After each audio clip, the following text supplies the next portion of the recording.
নবী মুসা আলাইহিস সালাম যখন যুবক, তখন একদিন তিনি দেখছেন রাস্তায় দুজন লোক ঝগড়া করছে। একজন তার গোত্রের আর একজন হচ্ছে ফেরাউনের বাহিনীর। তো মুসা আলাইহিস সালাম তার গোত্রের, যে তার জাতের, তার সাথে তার পক্ষ নিলেন, নিয়ে ফেরাউনের ওই সৈন্যর গালে বা দেহে একটা ঘুষি দিয়েছিলেন, একটা ঘুষি মাত্র। তো কোরআন বলছে যে সেই এক ঘুষিতেই সেই ব্যক্তি মারা গেছে। ঠিক আছে, ওয়াকাযাহু মুসা আলাইহিস সালাম তাকে একটা ঘুষি দিলেন, ফাকাদা আলাইহি, এতেই তার মৃত্যু হয়ে গেল। পরের দিন আবার একই ঘটনা ঘটছে। মুসা আলাইহিস সালাম দেখছেন আবার সেই ব্যক্তি আরেকজনের সাথে লড়াই করছে। তখন তিনি আবার তাকে বাঁচাতে গেলেন। তখন সেই ব্যক্তি বলছে, গতকাল কিন্তু তুমি একজনকে ঘুষি মেরে হত্যা করেছো, আজকে কি আবার আমাকে হত্যা করতে চাচ্ছ? তখন এক ব্যক্তি খবর নিয়ে আসলো, মুসা এখান থেকে পালাও, কারণ ফেরাউনের বাহিনী তোমাকে ধরতে আসছে, কারণ তারা মনে করে তুমি একজনকে হত্যা করেছো। তখন মুসা আলাইহিস সালাম মিশর থেকে চলে গেলেন, হিজরত করলেন। এই মিশর থেকে হিজরত করে তিনি এই শুআয়ব আলাইহিস সালামের কওমে মাদিয়ান এখানে চলে গিয়েছিলেন। এখানে তিনি একটা গাছের নিচে বসেছিলেন। বসে তিনি দেখলেন যে কিছু মানুষ গবাদি পশুদেরকে পানি পান করাচ্ছে, আর দূরে দুটো মেয়ে দাঁড়িয়ে আছে। তো মুসা আলাইহিস সালাম তাদেরকে গিয়ে বললেন, আপনারা দাঁড়িয়ে আছেন কেন?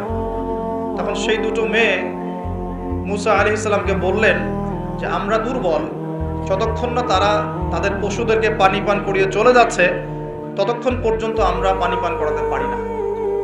তখন মুসা আলাইহিস সালাম, তিনি শক্তিশালী ছিলেন, বিশ্বস্ত ছিলেন, তিনি তাদের হয়ে পশুদেরকে পানি পান করালেন। এবার সেই মেয়ে দুটো বাসায় চলে গেল। বাসায় চলে গিয়ে কিছুক্ষণ পর মুসা আলাইহিস সালাম আবার সেই গাছের নিচে বসে আল্লাহর কাছে একটা দোয়া করছেন। কি দোয়া?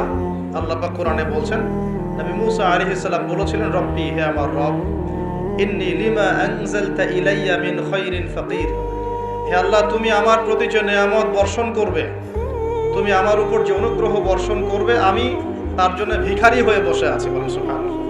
কারণ এখন মুসা আলাইহিস সালাম ফেরারি মানুষ, মিশর থেকে চলে আসছেন, না এখানে আছে খাবার, না আছে বস্ত্র, না আছে বাসস্থান, না আছে কোনো আত্মীয় স্বজন, একাকী।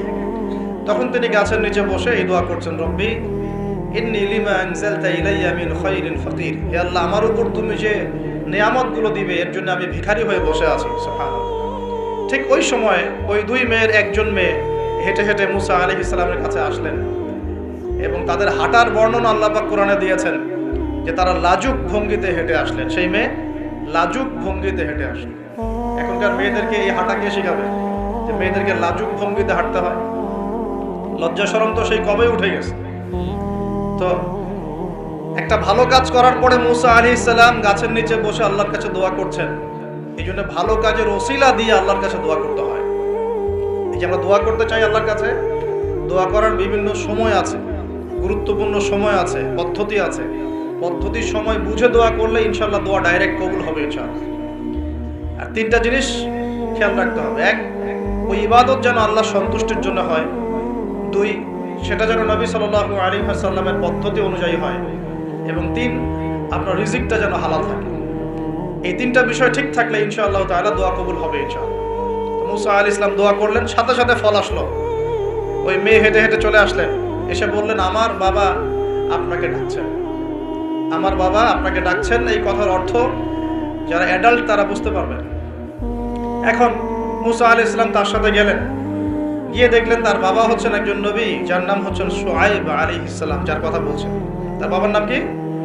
শুআয়ব আলাইহিস সালাম। এখন শুআয়ব আলাইহিস সালাম তিনি মুসা আলাইহিস সালামকে বলছেন, কি ঘটনা তোমার, আমাকে বলো। তখন মুসা আলাইহিস সালাম তাকে সব ঘটনা বললেন। এখনো কিন্তু মুসা আলাইহিস সালাম নবী হন নাই, এখনো কিন্তু তার কাছে ওহী আসেনি।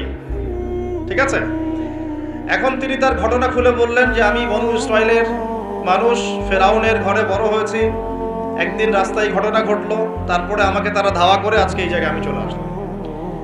এখন শুআয়ব আলাইহিস সালাম বলছেন যে এখানে ভয়ের কিছু নাই, তুমি এখানে নিরাপদ, এখানে কেউ তোমার কোনো ক্ষতি করবে না ইনশাআল্লাহ। তখন এই দুইজন মেয়ের একজন বলছে, বাবা, এই ব্যক্তি হচ্ছে বিশ্বস্ত এবং শক্তিশালী, এই ব্যক্তি হচ্ছে বিশ্বস্ত এবং শক্তিশালী। মুসা আলাইহিস সালামের দুটা গুণ এখানে পাওয়া গেল, তিনি বিশ্বস্ত ছিলেন এবং কি শক্তিশালী ছিলেন। তো সে আমাদের উপকার করেছে, তাকে কি আমাদের কাছে রাখা যায় কিনা, তাকে পুরস্কার দেওয়া যায় কিনা? তখন বিচক্ষণ পিতা মেয়ের কথার ইশারা বুঝে ফেললেন। তখন পিতা এই মেয়ের সাথে মুসা আলাইহিস সালামের বিয়ে দিলেন। বলেন সুবহানাল্লাহ। কি শর্তে বিয়ে হলো?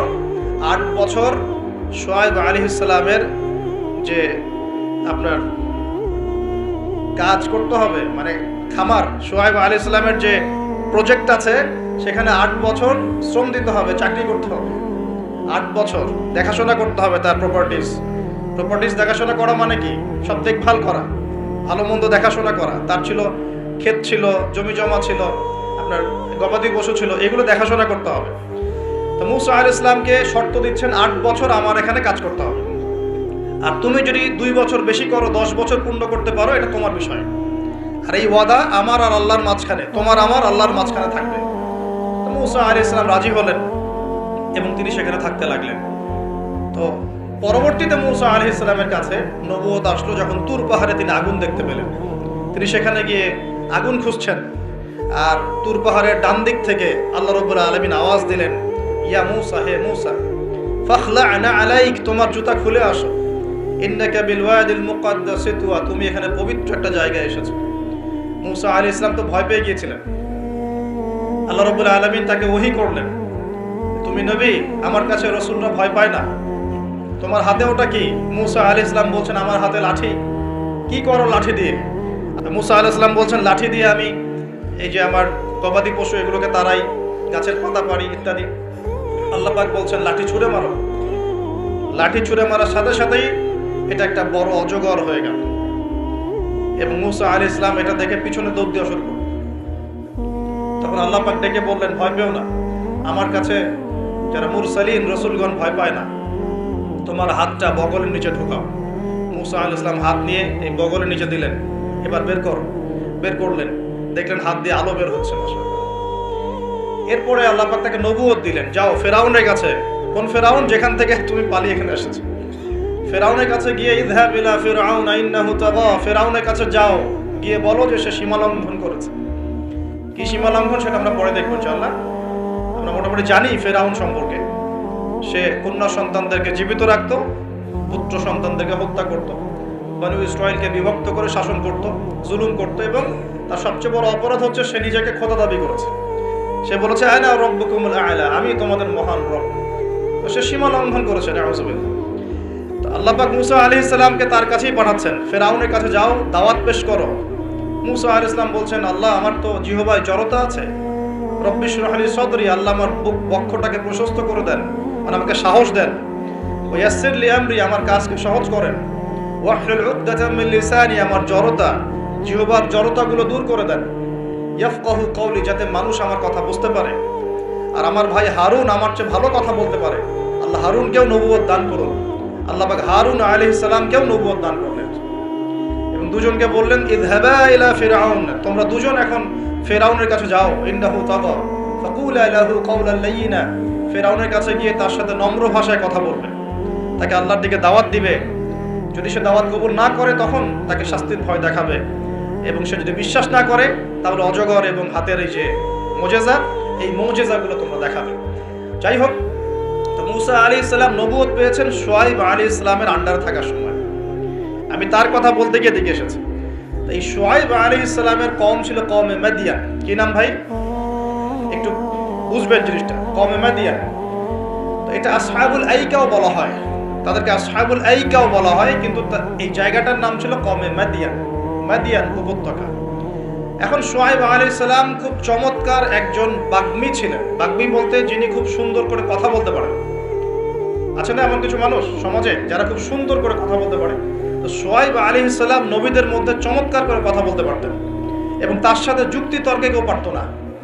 তিনি চমৎকার করে যুক্তি তর্ক উপস্থাপন করে সমাজের মানুষকে বোঝাতেন। আলহামদুলিল্লাহ, আমরা দোয়া করে আল্লাহ পাক সেই গুণাবলী আমাদের মধ্যে দান করুন।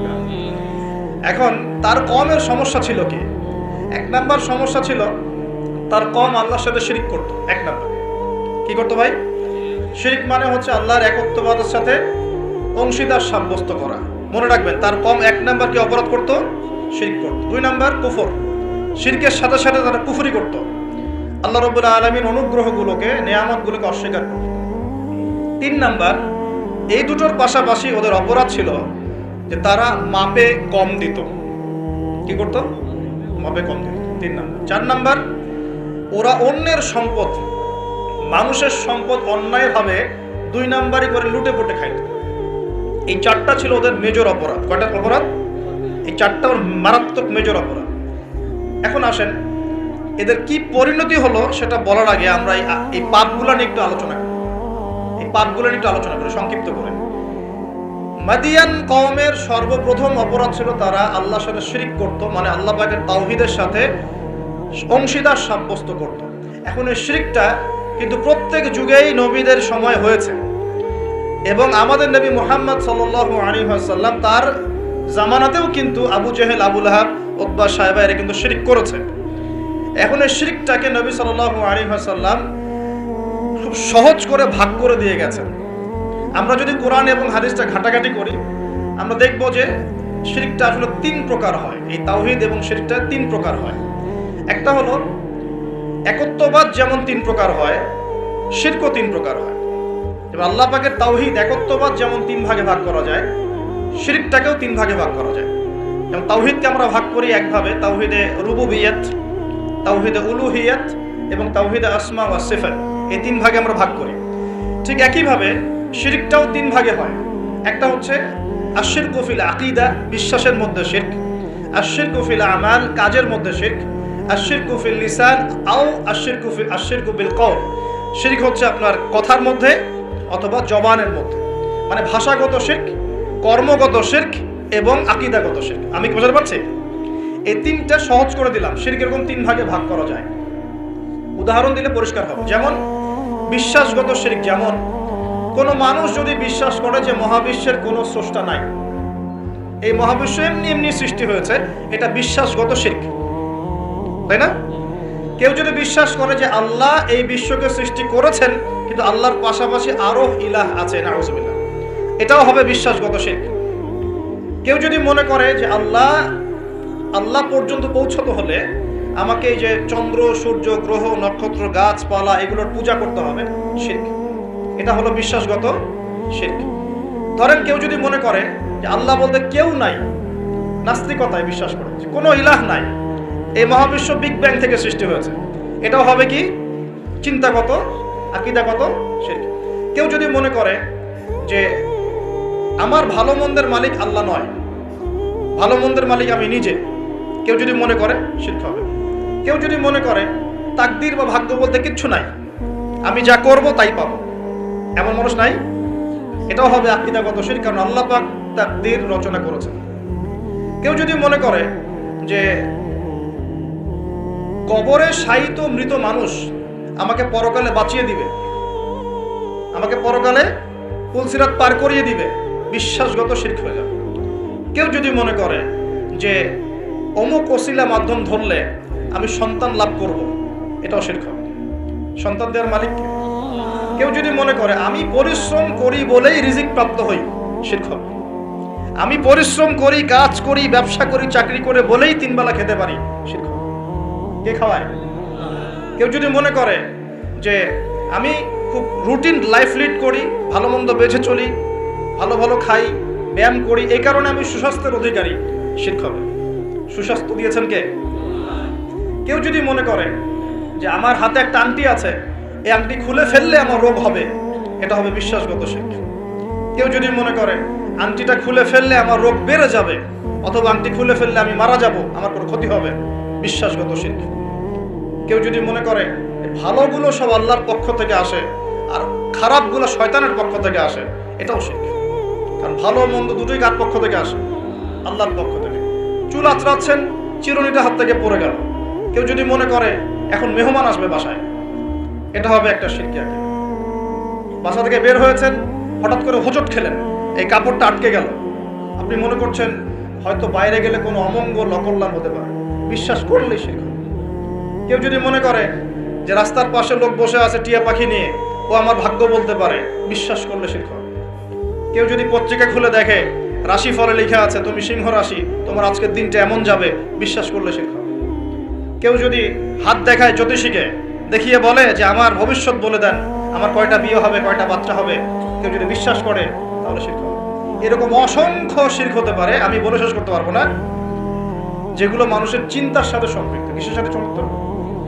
এই চিন্তার সাথে যে শিরকগুলো সম্পৃক্ত, এগুলোকে আমরা বলি আশিরকু ফিল আকীদা বা বিশ্বাসগত শিরক। আমি কি বুঝাতে পারছি? আমি সহজ করে দিচ্ছি। 2 নাম্বার হচ্ছে আশিরকু ফিল আমাল, কাজের মধ্যে শিরক। কেমন? যেমন আল্লাহ বলেছেন আল্লাহর জন্য নামাজ পড়তে। যদি আমি বা আপনি অন্য কাউকে দেখানোর জন্য নামাজ পড়ি, কি হবে? শিরক হবে। আল্লাহ বলেছেন আল্লাহর সন্তুষ্টির জন্য দ্বীনের জ্ঞান অর্জন করতে। এখন আমি যদি জ্ঞান অর্জন করি এই জন্য যে মানুষ আমাকে অনেক বড় বক্তা বলবে, অনেক বড় আলেম বলবে, মুফতি মুফাসসির বলবে, হ্যাঁ সবাই দাওয়াত করে খাওয়াবে আমাকে, ইত্যাদি ইত্যাদি, দুনিয়ার স্বার্থ থাকলেই এটা শিরক হয়ে যাবে। কি হবে? শিরক হয়ে যাবে। আল্লাহ পাক বলেছেন যে আল্লাহ রাব্বুল আলামিনকে সেজদা করতে। এখন আমরা যদি কোনো জড় পদার্থকে সেজদা করা শুরু করি, কি হবে? যদি কোনো মানুষকে সেজদা করি, যদি কোনো মৃত মানুষকে সেজদা করি, আচ্ছা এটা ক্লিয়ার রাখবেন নাকি? আল্লাহ পাক বলেছেন আল্লাহর জন্য কুরবানি করতে, ফাসাল্লি লিরাব্বিকা ওয়ানহার। আল্লাহর জন্য কুরবানি করি আমরা, অন্য কারোর জন্য করি? যদি আল্লাহ ছাড়া অন্য কাউকে সন্তুষ্ট করার জন্য কেউ কুরবানি করে, কি হবে? শিরক হবে। আল্লাহ বলেছেন দান সদকা করতে আল্লাহর সন্তুষ্টির জন্য। এখন আমি দান সদকা করলাম, বড় একটা ফুটানি, যে আমাকে মানুষ বড় দানবীর বলবে, এরকম বিশ্বাস করলে, মনের মধ্যে নিয়ত থাকলেই শিরক হয়ে যাবে। হজ করতে বলেছেন আল্লাহ পাক আল্লাহকে সন্তুষ্ট করার জন্য। এখন আপনি হজ করে আসলেন এবং টাইটেল লাগিয়ে বেড়াচ্ছেন আমি অমুক আলহাজ হাজি সাহেব, ঠিক আছে? মানুষ আমাকে আলহাজ বলবে, হাজি সাহেব বলবে, মানুষ আমাকে তখন ভোটটা দিবে, ভোটের সময় তখন আমাকে মানুষ ভোটটা দিবে। ওই স্বার্থ যদি থাকে শিরক হয়ে যাবে। আমি বুঝাতে পারছি না মনে হয়? ইবাদত বন্দেগীর ক্ষেত্রে যদি আল্লাহর সন্তুষ্টি ছাড়া অন্য কারো সন্তুষ্টি উদ্দেশ্য থাকে, শিরক হয়ে যাবে। বুঝতে পারছি কি? আচ্ছা, যেমন নজর মানত করতে হয় কার জন্য? আল্লাহর জন্য। আর আপনি যদি অন্য কাউকে সন্তুষ্ট করার জন্য নজর মানত করেন, কি হবে? শিরক হবে। আল্লাহ রাব্বুল আলামিন তার কাছে দোয়া করতে বলেছেন। এখন আপনি যদি অন্য কারো কাছে দোয়া করা শুরু করেন, চাওয়া শুরু করেন, কি হবে? আল্লাহ পাক আল্লাহর জন্য কুরবানি করতে বলেছেন। কিছু মানুষ জিনদের জন্য কুরবানি করে এখনো সমাজের মধ্যে, জিনকে বশ করার জন্য, তাবে করার জন্য এবং জিন কেন্দ্রিক জাদুবিদ্যার চর্চা করার জন্য মানুষ জিনদের সামনে কুরবানি করে এখনো। পার্বত্য অঞ্চলগুলো ঘুরলে আপনারা দেখতে পাবেন। এবং মানুষ জাদুবিদ্যার চর্চাও করে। কেউ যদি কুফরি, তন্ত্র মন্ত্র, এসব জাদুবিদ্যার চর্চা করে, শিরক হয়ে যাবে। এরকম প্রচুর কাজ আছে যেগুলো আমলগত শিরক, কাজগত শিরক। একটা গেল চিন্তাগত শিরক, একটা গেল কি কাজগত, আমলগত শিরক। আরেকটা হতে পারে কথায়, লিসান বা জবানে, আল কওল ফিল কওল, কথা, জবান, এগুলোর মধ্যে শিরক হতে পারে। যেমন এই যে যদি আপনাকে জিজ্ঞাসা করি ভাই কেমন আছেন, তো বললো যে আপনার দোয়ায় ভালো আছে, আপনার দোয়ায় ভালো আছে। যদি বলতেই হয় বলতে হবে আলহামদুলিল্লাহ আপনার দোয়ায় ভালো আছে। আলহামদুলিল্লাহ, আল্লাহর সন্তুষ্টি, আল্লাহর ইচ্ছা, অতঃপর আপনার দোয়ায় ভালো আছে। জিজ্ঞাসা করছি আপনার মা কেমন আছে, যদি কেউ বলে মা খুব অসুস্থ ছিল, ভাগ্যিস একজন ভালো ডাক্তার পেয়েছিলাম, না হলে মাকে বাঁচানো যেত না, কথা বলার সাথে সাথেই শিরক হয়ে গেছে। বুঝতে পারছেন না মনে হয়? কেউ যদি বলে যে আগামীকাল বৃষ্টি হবে, আগামীকাল বৃষ্টি হবে, এখনো কিন্তু বৃষ্টির কোনো আলামত দেখা যাচ্ছে না, এমনি বললো যে আগামীকাল বৃষ্টি হবেই, বলার সাথে সাথে কি হবে? যদি এভাবে বলে যে আকাশে মেঘ দেখা যাচ্ছে, ইনশাআল্লাহ আগামীকাল বৃষ্টি হতে পারে, তাহলে শিরক হবে না, তাহলে শিরক হবে না। আপনি কি করবেন? ইনশাআল্লাহ আমি আগামীকাল এই কাজটা করব, আমি আগামীকাল এই অমুক কাজটা করব, এই কথাটা বললে শিরকের গন্ধ থাকবে। যদি বলেন ইনশাআল্লাহ আমি আগামীকাল এই কাজ করব, তাহলে ঠিক আছে। এরকম অনেক। নাম কি? বলছে আমার নাম শাহিন শাহ। নাম কি? শাহিন শাহ মানে রাজাদের রাজা, রাজাদের রাজা। কে রাজাদের রাজা? নামগত শিরক হয়ে গেছে। অনেক সময় আমরা নাম নিয়ে অনেক মশকরা করি না, বলি যে কি মফিজ, হ্যাঁ, তারপরে অনেক বিভিন্ন নাম বলি, খালেক, এই খালেক, এই মফিজ, এইভাবে নাম ধরে ডাকা যাবে। আপনি সম্মানের সাথে বলতে হবে আব্দুল খালেক। কি বলতে হবে? আব্দুল খালেক। খালেক ও কি সৃষ্টিকর্তা নাকি সৃষ্টিকর্তার বান্দা? কোনটা? এরকম কথায় আমরা প্রচুর শিরক করি। অনেকে তো পলিটিক্যালি বলেন জনগণই সমস্ত ক্ষমতার উৎস, তাই না? এই শব্দ শোনেন নাই মনে? জনগণ সমস্ত ক্ষমতার উৎস। আল্লাহ পাক সূরা মুলকে কি বলছেন? তাবারাকাল্লাযী বিয়াদিহিল মুলক, তাবারাকাল্লাযী, বরকতময় সেই সত্তা যার হাতে সমস্ত ক্ষমতা। কুলিল্লাহুম্মা মালিকাল মুলক, মুলকের মালিক কে? রাজত্বের মালিক কে? রাজত্বের মালিক জনগণ, আল্লাহ।